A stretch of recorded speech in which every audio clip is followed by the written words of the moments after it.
Bonjour à tous, je suis Xavier de Bayens. Je suis entrepreneur et ma startup s'est fait racheter par Match Europe, donc Mythic Group, connu plus sous le nom de Mythic en France, en janvier 2016.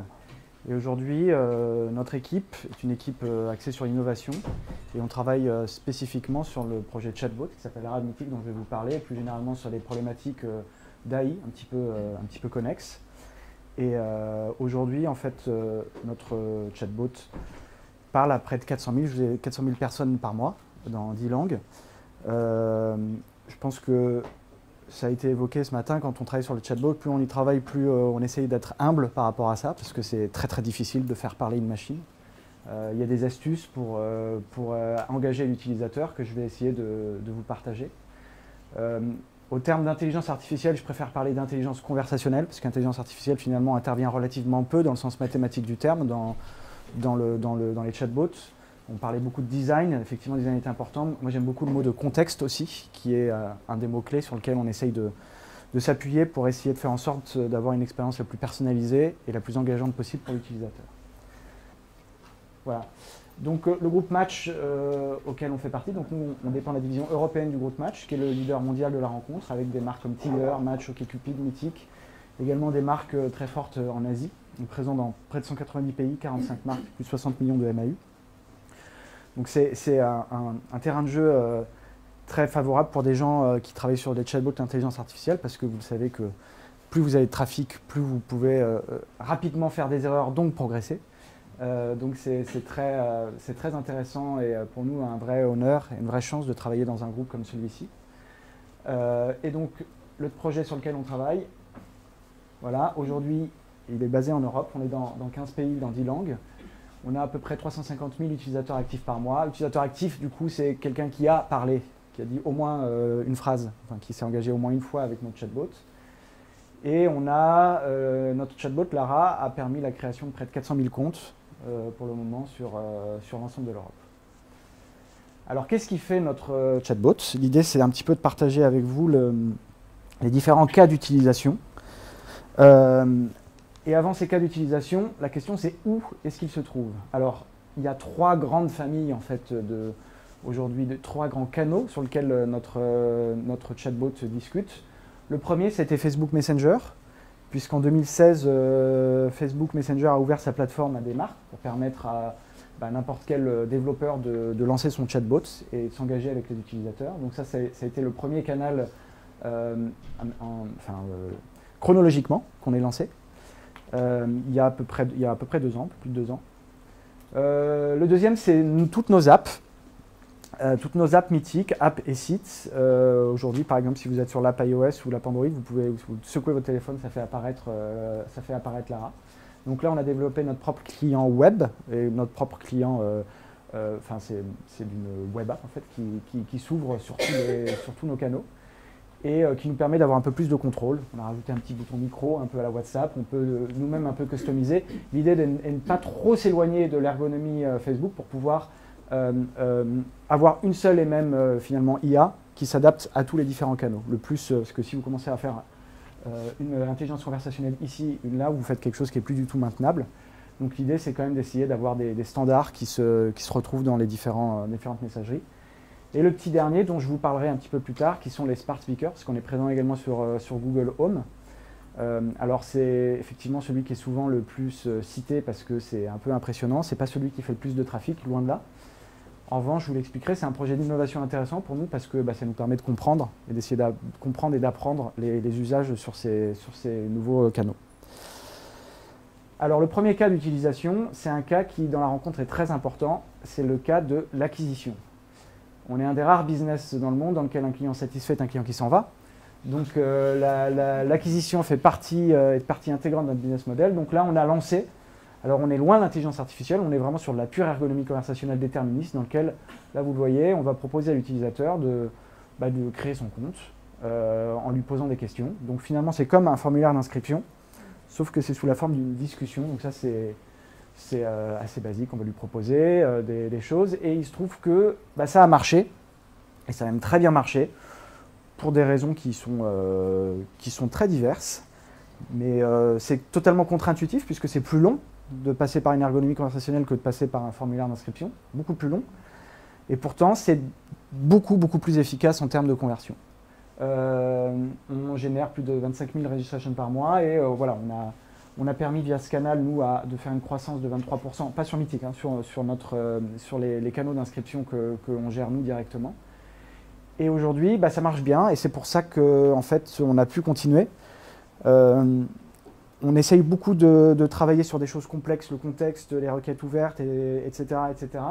Mais si on peut le faire, c'est parce qu'on a trouvé un cas qui permet de générer du business, tout simplement. Il y a un moment, on est dans une société qui est là pour rendre des comptes à des actionnaires. Et donc, on fait un projet s'il est rentable. Et la première rentabilité du projet, on l'a eu grâce à l'acquisition qui nous a permis, alors que c'est un cas simple, il nous a permis de générer beaucoup de revenus et beaucoup de retours sur investissement. Ce qui nous permet aujourd'hui d'aller un petit peu plus loin, notamment, vous l'avez vu ici, mais de proposer sur notre application, de proposer des profils, où là, on a un petit peu plus travaillé sur des requêtes ouvertes, où on envoie un peu plus d'1 million, ça fait 1,5 million recommandations de profils par mois. Donc là, l'idée, c'est de faire un petit peu plus ce qu'on appelle du Natural Language Understanding, c'est-à-dire qu'on a nous-mêmes un chercheur, d'ailleurs, qui travaille avec un laboratoire de recherche, qui développe lui-même ses algorithmes de NLU, et qui va analyser ce qu'on appelle les intentions et les entités. Et à force d'entraînement, l'idée, c'est de pouvoir détecter de mieux en mieux les intentions. Donc une intention, c'est par exemple, je recherche un profil. Et une entité, c'est looking for a brunette 30 years old. Donc brunette, c'est couleur de cheveux, 30 years old, c'est entre 28 et 32 ans, par exemple. Donc ça, c'est les entités. Et finalement, ce qu'on appelle le NLU, c'est la détection des intentions et des entités. C'est quelque chose qui est assez mature aujourd'hui. C'est-à-dire que vous avez aujourd'hui, nous, on a choisi de travailler parce que, comme on est dans un domaine assez conscrit, on pense que c'est intéressant de développer nos propres algorithmes. Vous avez plein d'algorithmes qui existent développés par le marché, hein, Google, Facebook, pour ne citer que les plus connus, qui marchent bien, c'est de plus en plus mature. Après, ça dépend de la qualité de l'entraînement, bien sûr, et de la qualité de la data que vous aurez en amont. Là où c'est beaucoup plus compliqué, j'insiste, c'est un peu mon motto. Je vais vous donner un exemple. Si vous demandez à Siri qui est Emmanuel Macron, aucun problème, il va vous trouver facile, détection de l'intention qui est entité Emmanuel Macron, il va vous balancer sa fiche Wikipédia. Quand vous lui dites après à quel âge a-t-il, il dit « je n'ai pas trouvé til dans ton répertoire téléphonique ». Ce qui, vous pouvez faire le test, j'ai testé tout à l'heure sur Siri par exemple. C'est pas parce que quel âge a-t-il est une intention difficile à détecter pour lui, c'est que la gestion du contexte fera, à mon avis, la différence entre un bon et un mauvais chatbot. C'est-à-dire être capable de savoir ce qui a été dit, pas seulement avant, mais 4 phrases avant, voire la veille, pour proposer à l'utilisateur une expérience personnalisée. Alors, ce n'est pas l'intelligence artificielle, c'est vraiment de l'ergonomie, c'est vraiment du design conversationnel. Pour l'instant, il y a très peu de chatbots, voire aucun, qui sont capables de le faire très correctement, parce que nous, on peut avoir des dizaines, voire des cinquantaines de contextes différents en fonction de ce qui a été dit avant. Pour que ça soit maintenable, c'est très difficile. On est toujours en train d'essayer de chercher pour trouver la bonne recette. C'est pas facile. Mais je pense que c'est de là que viendra la clé pour l'ergonomie conversationnelle, de le faire correctement. C'est de là que viendra la clé pour finalement beaucoup plus que le Natural Language Understanding pour faire des chatbots pertinents. J'ai fait une petite digression. Le troisième cas, qui est un des cas les plus utilisés aujourd'hui pour le chatbot, c'est du Customer Care. Alors là, pour le Customer Care, on a choisi de commencer par un cas très conscrit. C'est-à-dire que si vous faites une double erreur de login mot de passe, on va vous proposer un arbre décisionnel basique pour vous aider à retrouver vos emails mots de passe. On a choisi une approche un peu différente pour le Customer Care. Le Customer Care, c'est vraiment des enjeux qui ne sont pas tout à fait les mêmes que les autres cas qu'on a fait pour le chatbot. On a un seul chatbot qui s'appelle Lara, on l'a divisé en agents différents. Donc vous l'avez vu, l'agent User Acquisition, c'est vraiment un projet à part, avec une KPI à part, qui est la tool de registration. Celui juste avant, on l'appelle Ideal Match Logged, c'est la proposition d'un profil, et on essaye justement de modulariser, d'avoir des agents qui communiquent les uns avec les autres pour que ça soit transparent pour l'utilisateur. En revanche, pour nous, c'est important de le séparer pour avoir une KPI, une modularité par projet qui est importante, et on fait passer, on fait ce qu'on appelle des intentions, des switch intentions, qui fait que si vous dites dans le Customer Care, je veux me créer mon compte, de manière transparente à l'utilisateur, on va vous passer à l'agent création de compte. Et le Customer Care, on a choisi de le faire un peu différemment. Déjà, on travaille bien sûr avec l'équipe service client, dont c'est l'expertise, et on a choisi de faire un chatbot différent. On travaille d'ailleurs avec un prestataire là-dessus, parce que quand vous arrivez sur des problématiques type paiement, type problème de facturation, vous ne pouvez pas vous permettre d'être déceptif avec l'utilisateur. Il y a des choses que le robot n'est pas capable de faire pour ces choses-là. Donc il vous faut des technologies qui vous permettent de vous mettre en relation très vite avec un agent humain. Donc on va travailler avec un prestataire qui vraiment a une bonne expertise pour vraiment faire le switch avec l'agent humain, avec un back-office qui permet du coup à tous nos agents humains, puisqu'on est un très très gros service client chez Mythic en Europe, de prendre le relais et d'assister l'utilisateur si besoin. Donc voilà pour le Customer Care. Le Customer Care aussi, j'y reviendrai après, mais il y a un ton qui est un petit peu différent. On en parlait tout à l'heure, le ton est fondamental pour un chatbot. Et vous pouvez vous permettre d'être drôle, un peu casual quand vous proposez des profils ou autres. Quand la personne a un problème avec sa carte bleue, vaut mieux essayer d'être un peu plus sérieux. Donc voilà, on a séparé les deux cas. En tout cas, c'est la démarche qu'on a choisie. Donc voilà, ce qui est intéressant pour nous, c'est... alors là, il n'y a pas de son, mais c'est pas très grave. Il y a une première campagne qui a été lancée, justement, qui a mis en avant dans toute l'Europe notre chatbot. Pas uniquement, ça a été une campagne qui a mis en avant les différentes features de nos applications et sites. Donc c'est aussi pour nous un moyen, au-delà du pur usage, de montrer qu'on est une marque qui innove et qui a aussi apporté pas mal de RP un petit peu sur ces 2 dernières années. C'est vrai que les chatbots c'est un petit peu le danger d'ailleurs, c'est-à-dire que beaucoup de B2B, beaucoup de gens qui en parlent, et il y a beaucoup plus d'intérêt des médias que souvent des propres utilisateurs. C'est un peu le souci, c'est-à-dire qu'on n'y est pas encore au niveau de la qualité des chatbots pour engager les utilisateurs. On va y arriver petit à petit. Donc il y a une espèce de décalage entre l'espèce de hype qui a été lancé autour des chatbots, mal influencé par la science-fiction, par les films. Les gens sont mal éduqués en fait. Ils ont l'impression que quand vous lancez un chatbot, c'est tout de suite Heard pour ceux qui l'ont vu, ou tout de suite voilà, un vrai humanoïde ou un vrai persona qui va remplacer. C'est pas du tout le cas. Donc voilà, il y a un travail aussi de la part des gens qui a été très bien fait ce matin aussi d'éducation pour faire comprendre que voilà, il faut faire des choses simples, des cas simples, conscrits. C'est comme ça que avec des métriques, mesurer avec des métriques, et surtout pas vendre du rêve, parce qu'on n'y est pas encore. C'est surtout du travail avant de faire du rêve. Alors je vous le disais, je voulais faire un petit focus sur la voix, parce qu'on a lancé notre première version sur Smart Speakers. Alors la voix, voilà, elle fait partie d'un écosystème. Pour nous, l'idée c'est d'être présent, vous le voyez, sur des apps tierces, messaging apps, d'être présent, alors on n'est pas encore présent sur Viber, c'est un écosystème, d'être présent sur l'ensemble de notre écosystème, donc mobile web, desktop apps. C'est aussi pour nous, la voix, c'est quelque chose d'intéressant. Donc on a lancé la première version de Google Home, notre premier dating coach sur Google Home en Europe, où vous pouvez l'utiliser sans forcément avoir besoin d'avoir un compte Mythic, sauf pour le premier cas. Donc si vous avez un compte Mythic, vous pouvez vous loguer via le Google Assistant, et elle va vous proposer un profil par jour. Et si vous n'avez pas de compte, ou si vous avez un compte d'ailleurs, elle va vous proposer des dating tips. Donc on a fait travailler on a créé des scénarios conversationnels avec la détection d'intention. On a fait travailler une dating coach d'ailleurs pour essayer de proposer des conseils. Alors on l'a fait, pour le faire, on avait la chance d'avoir déjà du trafic. Et donc on a tout simplement demandé à nos utilisateurs qu'est-ce qui les intéresserait d'avoir sur la voix. Pour les dating tips, on leur a demandé leurs principales appréhensions. Donc on a fait après du text mining, c'est-à-dire qu'on a repris tout ça et on a vu un petit peu du clustering de mots, voir exactement voilà, les principaux sujets d'appréhension. Là-dessus, on les a clusterisés, on a fait travailler une dating coach et on a travaillé sur des scénarios conversationnels pour chacun de ces dating tips. Et Suggest Date Location, c'est près de chez vous. L'idée, c'est de trouver des endroits un petit peu romantiques pour proposer à votre date d'avoir le parfait rendez-vous. Donc voilà, c'est des services connexes, connexes à ce qu'on propose. L'idée, encore une fois, c'est de proposer un petit plus, bien entendu. L'idée, c'est pas que d'avoir une expérience pour le moment Google Home qui remplace ni celle des apps, ni celle des sites, mais c'est d'essayer d'apprendre. Je vais vous montrer une petite vidéo d'ailleurs.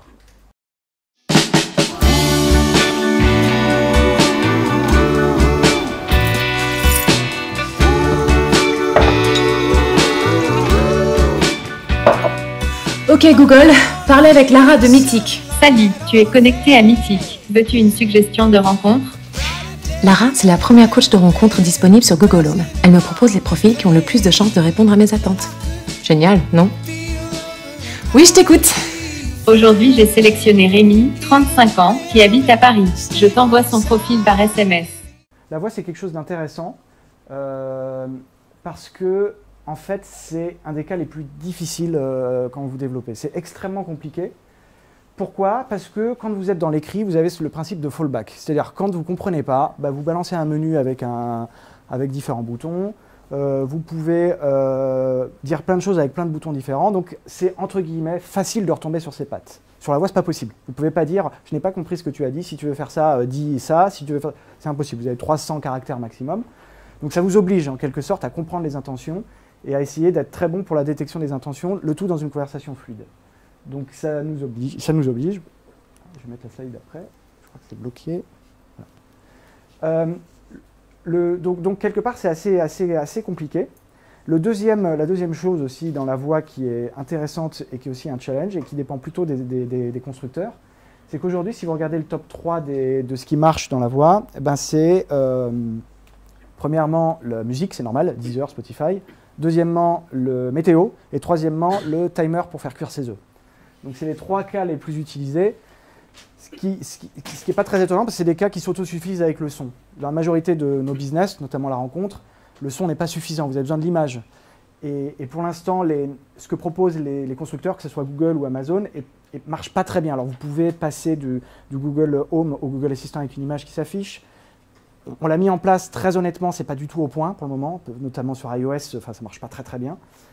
Donc, à mon avis, le déblocage, il viendra à la fois de nous, développeurs, de faire des expériences intéressantes, mais aussi de pouvoir proposer. Alors, il y a des devices, notamment Amazon Echo Show, des devices qui mélangent son et image. Je sais que Google va également lancer cet été ce genre de device. Le jour où il y aura une adoption pour ce genre de device, on pourra vraiment faire une expérience hybride satisfaisante entre son et image. Par exemple, panier d'achat, afficher un panier d'achat si vous êtes un e-commerçant, afficher une recette de cuisine si vous êtes un site qui propose des recettes de cuisine. Je pense que c'est à ce moment-là qu'on aura le décollage de ces use cases. En attendant, voilà, ça reste un peu expérimental, on va dire. Donc, très rapidement, parce que je sais qu'il ne me reste pas beaucoup de temps, qu'est-ce qu'on a appris nous, quand on a fait nos chatbots? Déjà, bah, c'est basique, hein, mais quand vous avez une expérience conversationnelle, les gens écrivent, donc vous pouvez apprendre de ce qu'ils écrivent. Donc soit vous apprenez en essayant de détecter de nouvelles intentions, des choses que vous n'auriez pas détectées. Par exemple, nous, on a demandé décris-moi ta personne idéale. Beaucoup de gens ont dit quelqu'un de sérieux, etc., qui n'était pas dans nos critères. Donc du coup, on a été les détecter dans les essais qu'écrivent les personnes pour faire du matching un petit peu mieux. C'est aussi, Learn from Every Conversation, c'est nous humains, mais aussi la machine, puisque comme vous le savez, la détection d'intention, c'est des algorithmes ou qu'on appelle des réseaux de neurones qui vont vous permettre d'améliorer encore et encore mieux la détection d'intention. Donc ça, c'est la base et il faut du trafic. La deuxième chose, c'est, je vous le disais, sur l'écrit, il faut que l'utilisateur, vous le savez, est feignant. Et donc, l'idée, c'est de proposer une expérience dans laquelle il puisse rapidement choisir entre A ou B, si possible en cliquant. Mais vous ne pouvez pas faire que ça. Parce que si vous faites que ça va nuire au côté naturel de votre conversation. Et donc l'utilisateur ne va pas avoir l'impression d'avoir une expérience vraiment satisfaisante. Et de temps en temps, nous on s'est rendu compte, par exemple, décris ta personne idéale. Là, la personne va aller à l'essentiel, c'est beaucoup mieux que, vous le voyez, hein, il n'y a pas besoin que cette expérience-là versus celle-ci. Celle-ci est quand même beaucoup plus agréable et naturelle. Donc on essaie de trouver une balance entre un peu de détection de langage naturel, ce qui est très difficile, parce que s'il s'écarte, il faut être capable de rattraper le coup, et une expérience, je dirais, plus déterministe, ou plus fermée, des questions fermées. La deuxième chose, et ça c'est hyper important, c'est vous êtes dans des nouvelles interfaces dans lesquelles il n'y a plus de design. Enfin, il n'y a plus de design visuel, c'est-à-dire qu'il n'y a plus de bouton rouge versus vert, et finalement, le ton de la voix et la pertinence de ce que vous dites, c'est ça le nouveau design.